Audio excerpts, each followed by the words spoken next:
Enuanum, good morning. Apia Stadium. Yes, sir. Good morning, no. President, Bibi aboko there. Yamiasi. Vice President of the FA, Mr. McAddo. Colleagues on the executive committee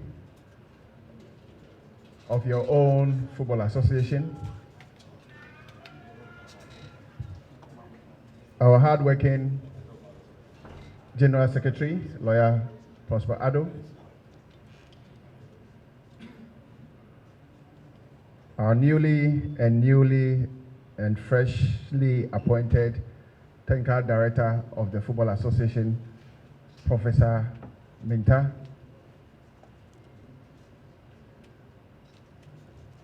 Members of staff of our dear Football Association, my brothers and my sisters, Minyanum, from the media fraternity, again, good morning. Ja, Efi Deutschland, you say good morning. So I'm very happy to be here this morning. And most importantly, having the opportunity to engage a key partner in the development of football, which is the media.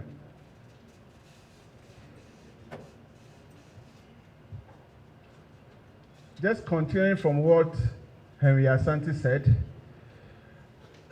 we had our last elective Congress in Tamale on the 5th of October,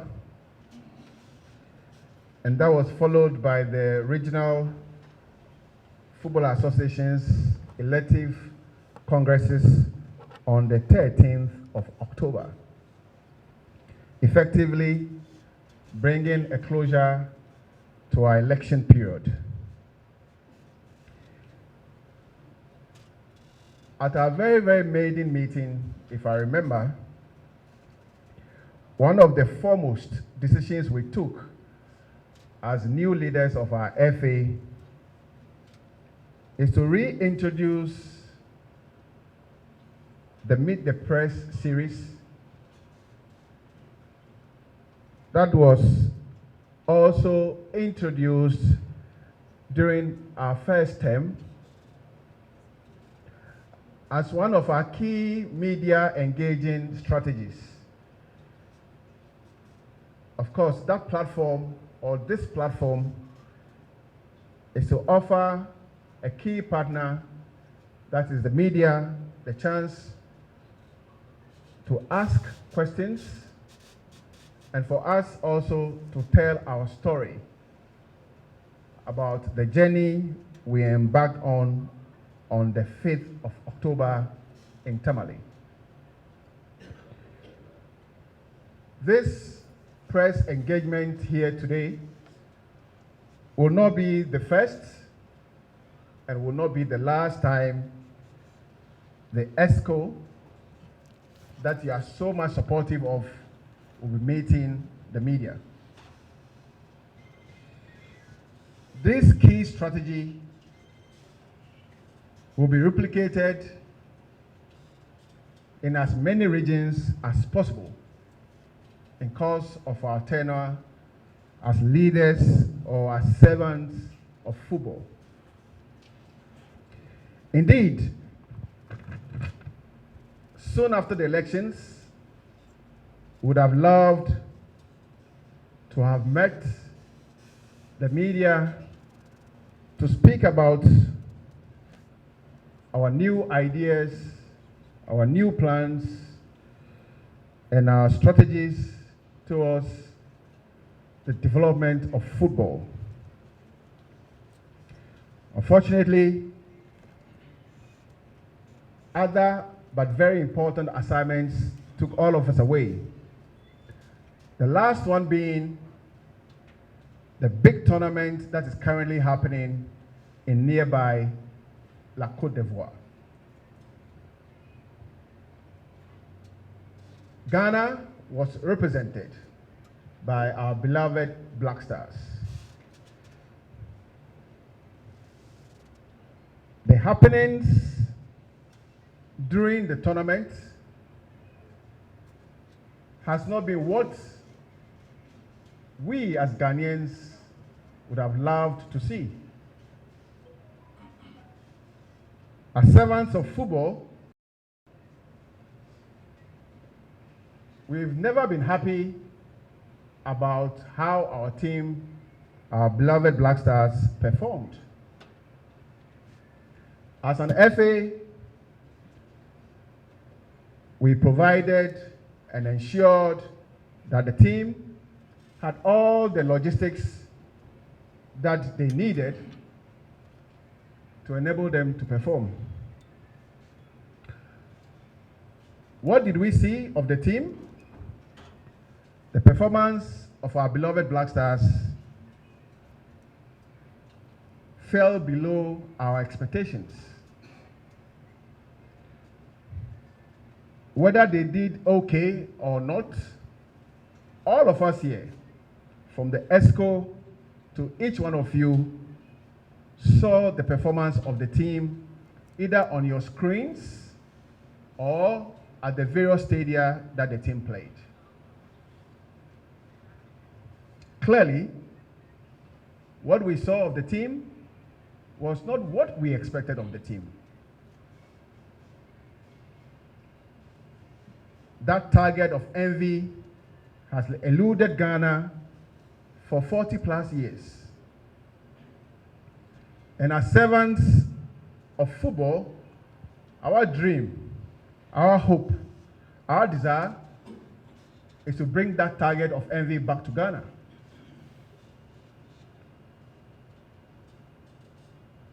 It didn't work out. The period between our last game against Mozambique and today have been a reflective period for us. A time for us to think through decisions that were taken, whether management decisions, technical decisions, any decision that had been taken. It was a period, or it has been a period for us to reflect on our work as a team, to reflect on what policies can help us to bring back the love for our sport. It has been a reflective period that has allowed us, again, the chance as servants of football to be very, very decisive and to take far-reaching decisions that will strategically impact positively on the game that is beyond a game. Football is the sport that unites our country, Ghana. It is a sport that has brought me and you together. It is a sport that brings people with very, very different religious and political beliefs together. Indeed, during the short campaign in Abidjan, I had a chance to welcome politicians from all sides of the political divide. During that period, our dear country stood still. We stopped all that we wanted to do to watch our Black Stars. This is football. The desire of your FA is to deliver football to the best of our ability, to entertain our people, to bring glory to our motherland, and to bring hope to the youth of our dear country. For which reason, this reflective period has offered me and you the chance to rethink, to re-strategize, and to stay strong as a family in our singular determination to fix football. Fixing our football will not take the work of only your executive committee or your Ghana Football Association.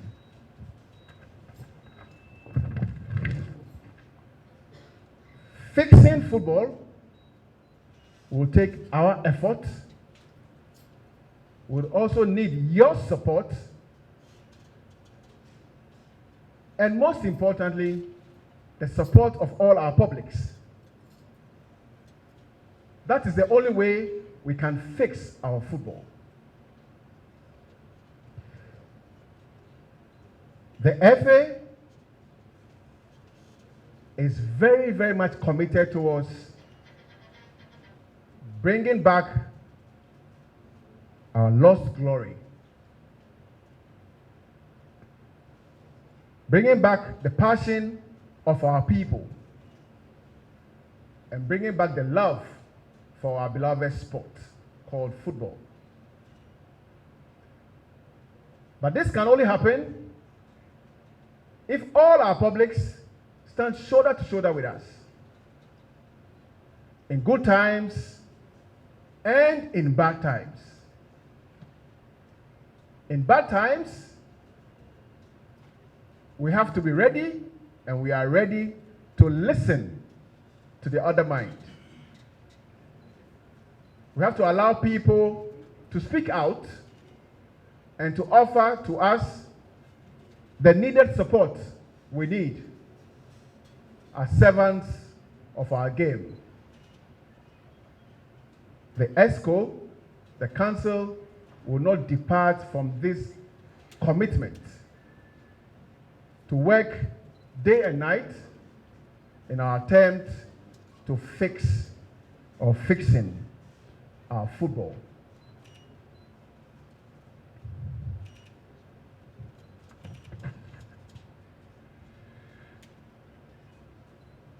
So we saw our Black Stars in Abidjan. This is not the Black Stars that you want to see. And this is not the Black Stars I want to see. I want to see our Black Stars and all our national teams and all our league clubs play good football and win games. But how can this be done? How can we deliver this? Of course, the process includes what we are going through today. To allow our publics to engage and to share ideas, to have feedback on how we feel and how we think,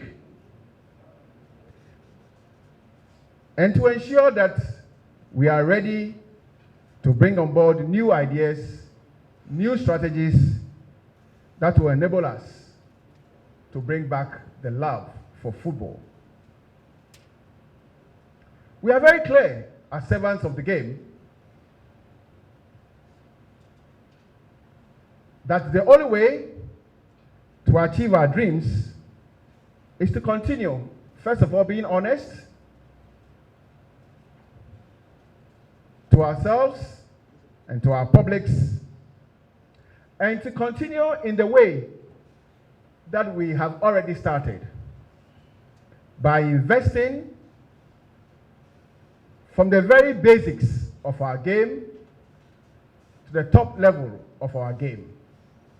If we want our Black Queens to be successful, if we want our princesses to be successful, if we want our football to be successful, If we want our black starlets to be successful, the journey starts from the very foundation of football.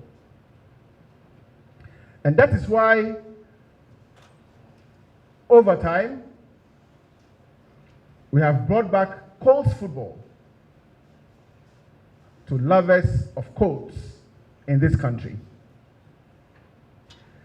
When I go through the streets of Ghana sometimes, and I hear people speak about, Colts football, no way, Yambo Colts football, biom, then it tells me that I'm not communicating well enough to our publics. Currently, Colts football is being played in all our 10 football regions. In every region of this country, Colts football is being played. Because we are media fellows and we love data, let me take you through the number of Colts clubs we have in each of our 10 football regions. In the Ashanti region, we have 194 active Colts clubs. The figures I'll mention here today are the active Colts football clubs. In the Brown region, we have 178 Colts clubs.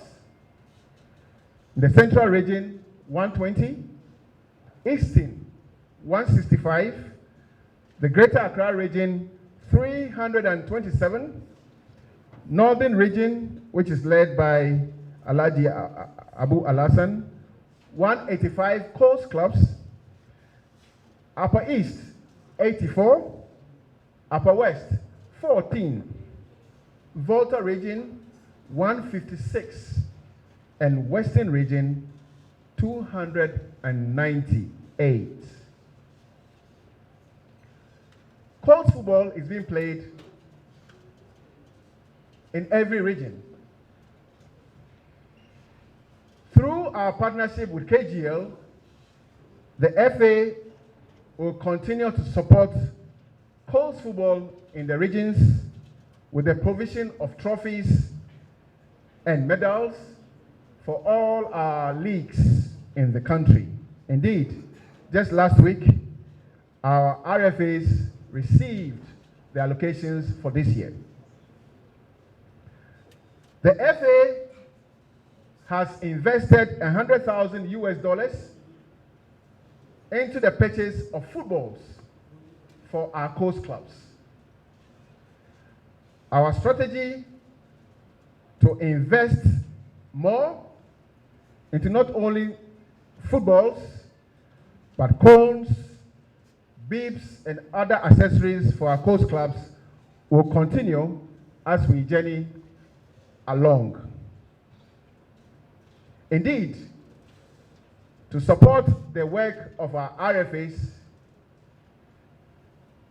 we introduced a yearly subvention of 120,000 Ghana cedis each to our 10 RFAs to support their work. This work also affects Colts football. And in the next few weeks, we will also continue investing in our RFAs with the purchase and supply, obviously, of 10 pickups to support their work. Again, to ensure that our national teams continue to perform, whether from the U15 level to the A national team level, we need to continue our investments into grassroots football. I have just spoken about Colts football. We will continue to invest in the second division, in the third division, and in the women Division 1 leagues, as we have already started. Last week, our purchase of $100,000 worth of footballs arrived, the balls arrived, and they have been distributed to all the 10 regions. This is investment in grassroots football. The result of this investment will soon reflect in performances, whether at the club level or at the national level. In girls' football, we have continued to make the right levels of investment. In the next few days, we will roll out a policy that will clearly define the career pathways of a female footballer. As you speak, if a young girl wakes up in the morning and she wants to play football, there's no coast football for girls. They have to find their way, whether they are 12 years, they are 10 years, into Division 1 league football. This is not possible.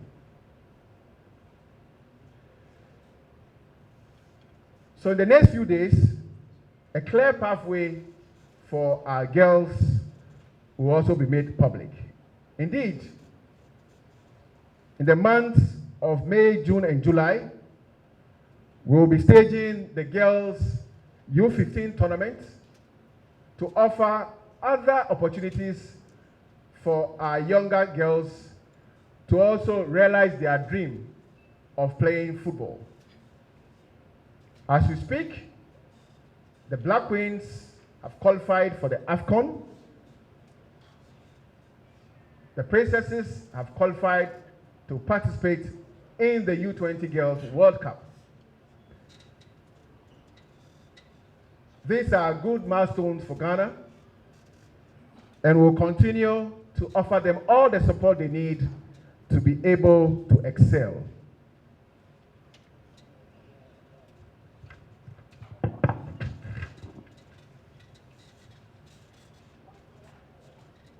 I've been talking about women's football, and you all agree with me that the female sport is on the rise. And it is on the rise because we have been very careful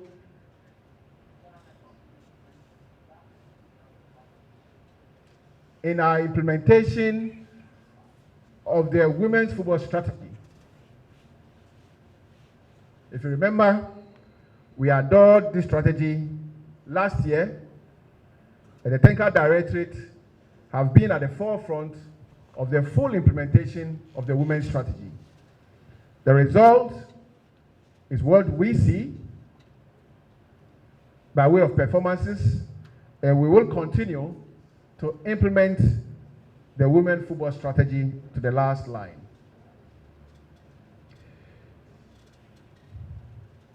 We also know of our adoption of our DNA.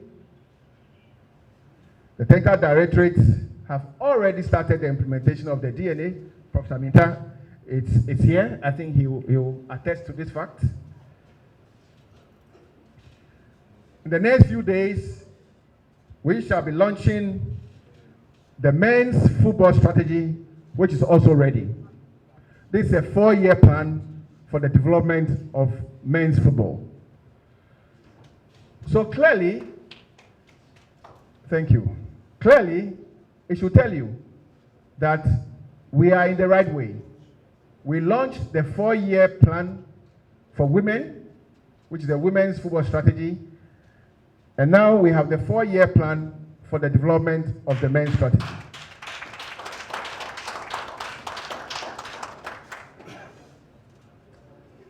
For 3 consecutive seasons, we have successfully, without any interruption, run our football season. Without any interruption. They have started on our agreed dates and completed on the expected dates for 3 consecutive seasons. Our GPL, I'm talking about our GPL, our DOL, and our Women's Premier League. We will continue to look for more investments in these top 3 leagues. And part of our strategy to look for new investments and to also retain our existing partners has led us into the establishment of a new desk that will support our sponsorship and our revenue generation drive.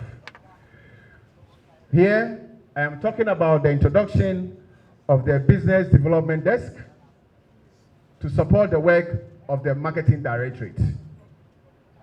The agenda is to look for more businesses for the GPL, for the DOL, and for the Women's Premier League. Plus, to ensure that we retain the existing partners that we already have.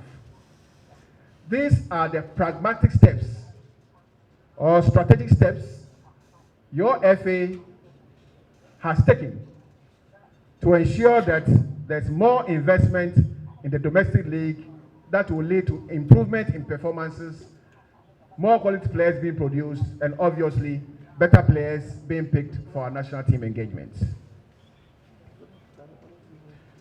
The FA also identified a big problem with our clubs: the lack of decent transportation for our clubs. And I'm very sure that you do remember our promise to invest in 30 buses for our clubs. This strategy is underway. At the end of this current football season, the 12 promised buses representing the first tranche will be ready for our clubs to pick up. So the idea is to strategically invest in the purchase of 30 buses for our clubs. These buses will be used by clubs in the WPL, DOL, and the GPL. I am very happy that in the last few days, the former president of our country, His Excellency John Mahama, made mention of his desire to encourage our domestic players to stay a lot longer and to fight for recognition in the A national teams. The policies we have rolled out is a testament of our belief that when we do the right levels of investment, our leagues will grow. And when our leagues grow, our players will be happier. And when they are happy, they will stay in a lot longer. In our desire to make this happen, we have made proposals to government for strategic interventions that will enable our players to get more money, to stay longer, and to be recognized by the selectors of our national teams in their attempt to build strong national teams. It is our belief that government will support our call, will support our push, and when this happens, we'll come back to the media with a full strategic direction on those interventions.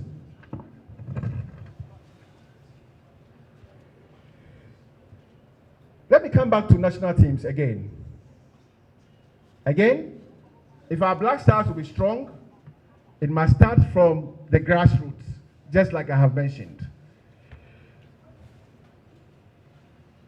It must start not only with the investments that we have talking about, or that we have spoken about, but also the career pathways for the players.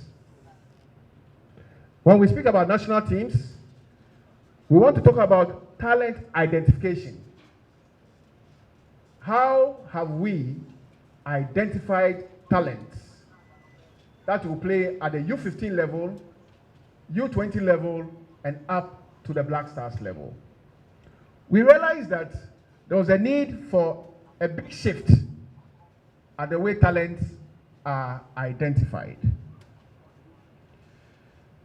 As we speak, working closely with FIFA, we have established a talent identification program that is funded by FIFA. The first pilot was staged in Accra. The second pilot will be happening in this region. And kids who are picked from this pilot will end up in our newly established GFA Elite Football Academies, the first of which was established in the Upper East.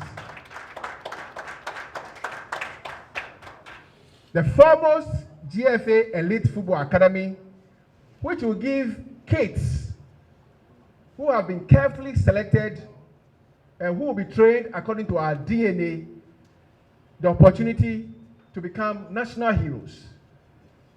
We have invested in our first academy in the Upper East. In the next few weeks, the second pilot will be happening in the Ashanti region here. The third will happen in the South. Most importantly, the end vision of your FA is to establish this GFA-owned elite academies in each of the 10 football regions in this country. Just start to picture what is going to happen. The kids are going to be identified early. They are going to go to school, offered football tuition with well-trained instructors backed by FIFA. Just imagine over a 3-year period how many super talents the FA is going to produce across the 10 football regions. Their impact on individual clubs, their impact on national teams. Your guess will be as good as mine. What is good is that the FA is very, very committed towards this venture. To confirm our determination, the FA has employed one of the most experienced ex-footballers, one of the most educated ex-footballers, and in recent times, the ex-captain of Midiema, the CEO of Midiema, Tete Zuta, as the general manager for the FA Elite Academies.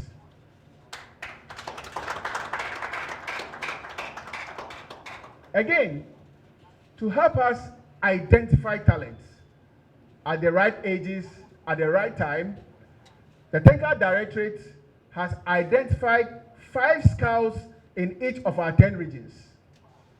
These 5 scouts have been trained by the Technical Directorate, and they have been scouting players for our U15 and our U20 national teams.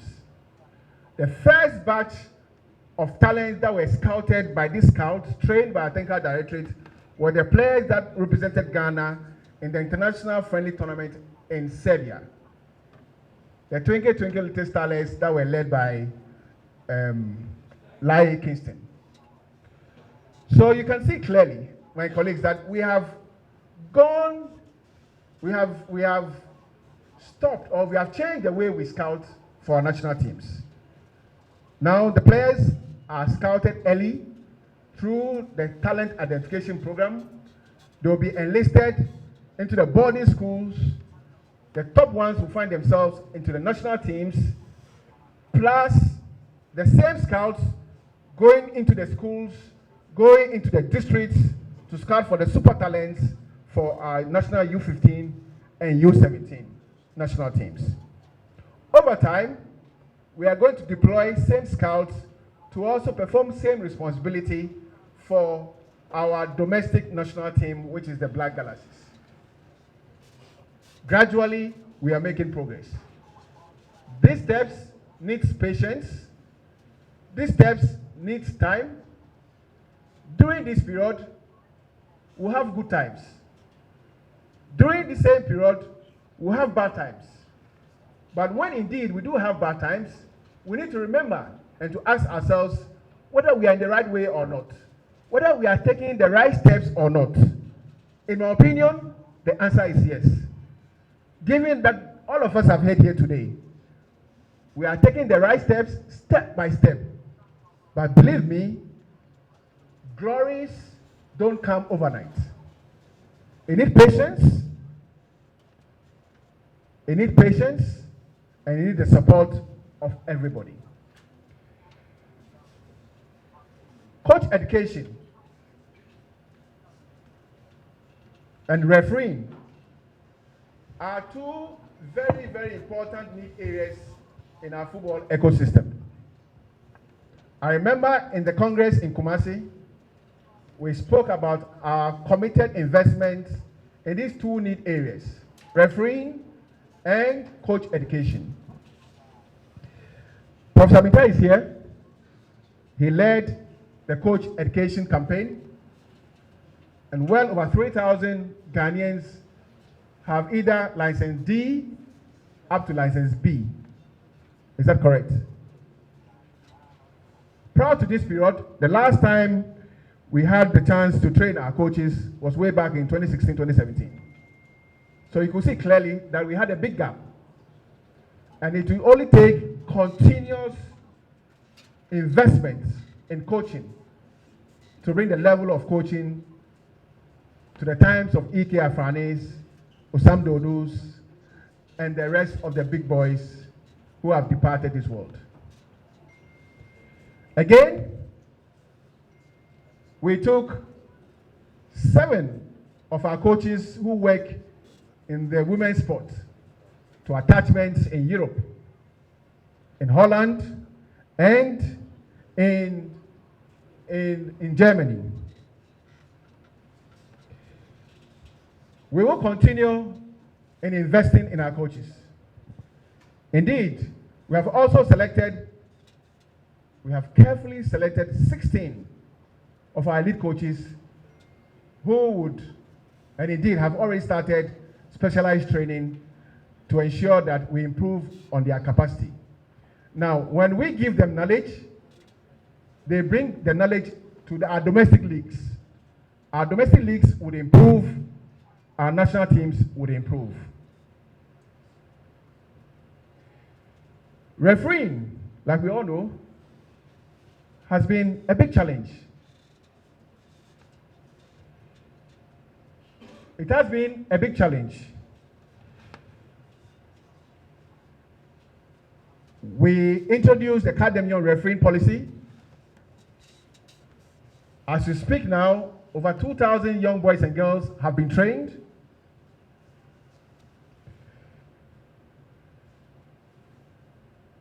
Some of these promising talents will find themselves into Division 1 games and in the Premier League games next season. Indeed, our first 5 professional referees will come from the scheme beginning of the next football season.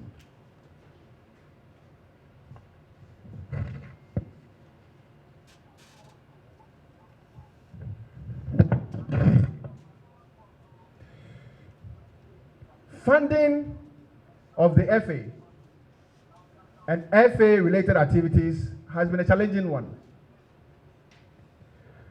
The FA has received support from FIFA, like we all know, and like we've always declared at Congress. The FA has received support from CAF, and the FA, through our own means, via the marketing department, have also sourced for partnerships from corporate Ghana. At all times, we have rendered accounts of our stewardship to our football family at our annual Congress. The FA's accounts are regularly audited by a reputable auditing firm in Under and Under. Is that correct? Bicatelli, Under and Under. Every fund that we have received from FIFA are controlled by FIFA and are audited in our own ways by FIFA. In fact, if you do receive $1 and you don't properly account for it, you will not receive the next dollar. Currently, we are undergoing what we call the FIFA Central Review, which is the auditing by FIFA. Since we took office, the FA has never failed in any of the FIFA Central Review. We should be happy about this. Infrastructure has always been a problem. It is a problem. It is a challenge to us as a football family. It is also a challenge to the National Sports Authority. as the body that are responsible for the maintenance of our football infrastructure. Currently, we all know the situation in which we find ourselves. On our part, we'll continue to make our investments as much as we can into football. We know about our investment in the construction of the first FIFA AstroTurf in the Upper East region. That cost the FA $742,000. Currently, every Division II league game, every Women Division I league game, and all juvenile football are honored on that AstroTurf in Upper East. We have our property in Pram. We have awarded the contract for the construction or erection of the floodlights. On the AstroTurf that we have, the construction of the floodlights will start in the next few days. That is being funded by FIFA, and that will allow our coaches and our players to also train in the evenings. It will also give opportunities to our clubs who compete in Africa, especially those who have their games being played in the evenings, the chance also to go to Pram and to fully access the facility. We are continuing our investment in the construction of the bed power pitch. When that is completed, we'll make it available to our league clubs to play their league games in Pram. As we speak, there are no league centers in Greater Accra. And we are very much committed towards fixing this problem. And soon, that facility will be ready for usage by our clubs who play in the Premier League and in the Division I League. We also have the clearance to invest in a 40-bed accommodation in Pram.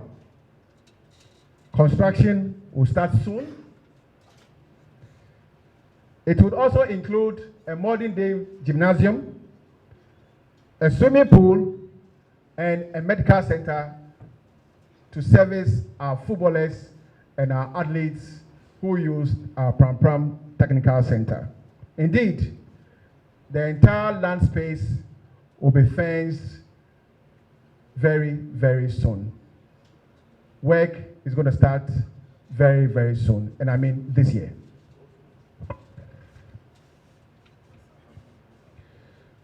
We have also taken a decision, we are still investing in the game, for the construction of 2 natural first-class grass pitches at the Technical Center in Pram.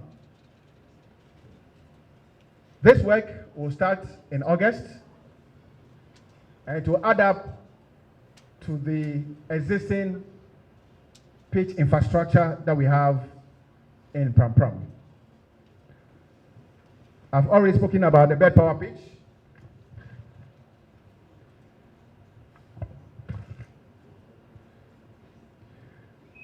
As part of our desire also to fix the problems that we have identified, we also acknowledge that we have communication challenges.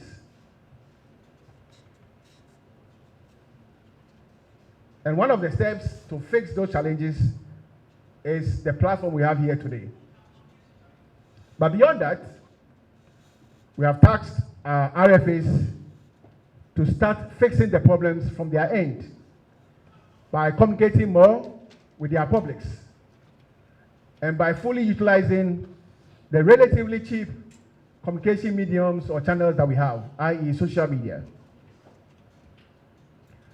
At the club level, we also have challenges. And the competitions department, working with the communications department, are working closely with our clubs in the GPL, the WPL, and the DOL to also open up a lot more to our media friends to access information. At the national level, we will enhance the work and the skill sets that we have at the communications department. You will soon see some major changes.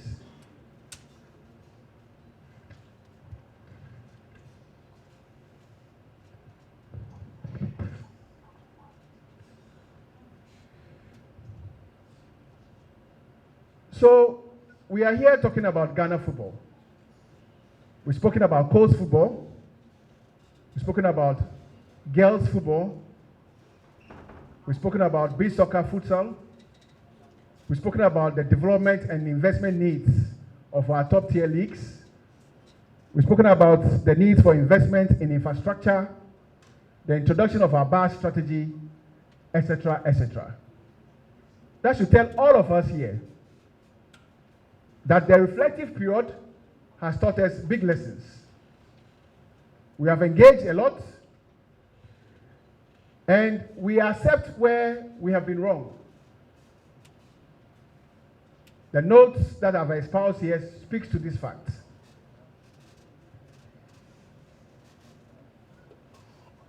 The reflective period has also emboldened us to take very, very decisive decisions that would ensure, to quote the words of the Speaker of Parliament, the Black Stars and our national teams must rise from the ashes of setbacks. And we are very committed towards this. What we have said here is a testament of our commitment towards fixing the problems.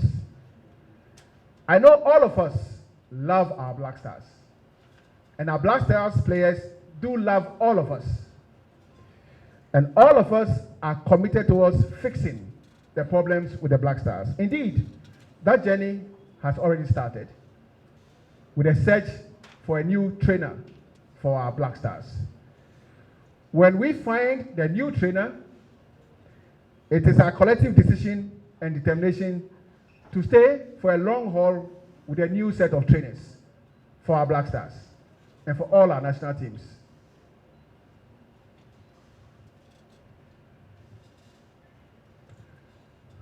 I know, and we know, that all of us, including King Eben, want our Black Queens to win, our princesses to win, our maidens to win, our starlets to win, our damsels to win. How to win is what we have espoused here.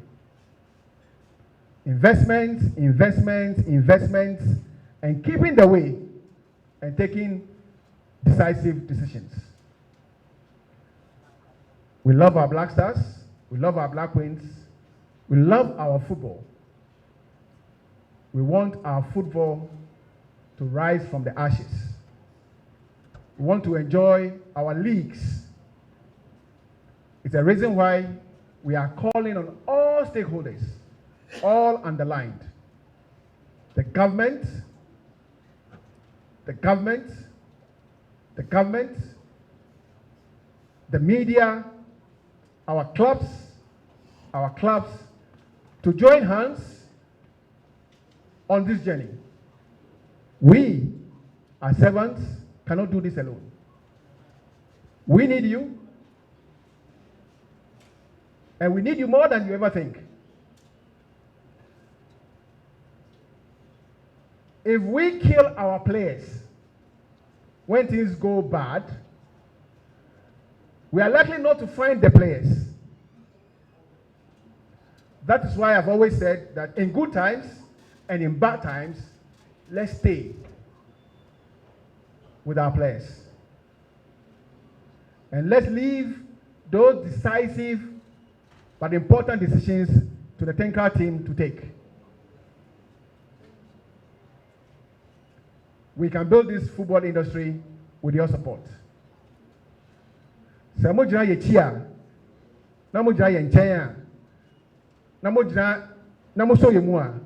do it.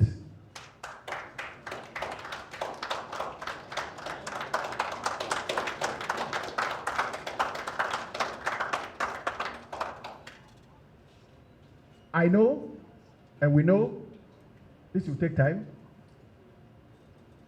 But because we love our football, sometimes We want the results now and now.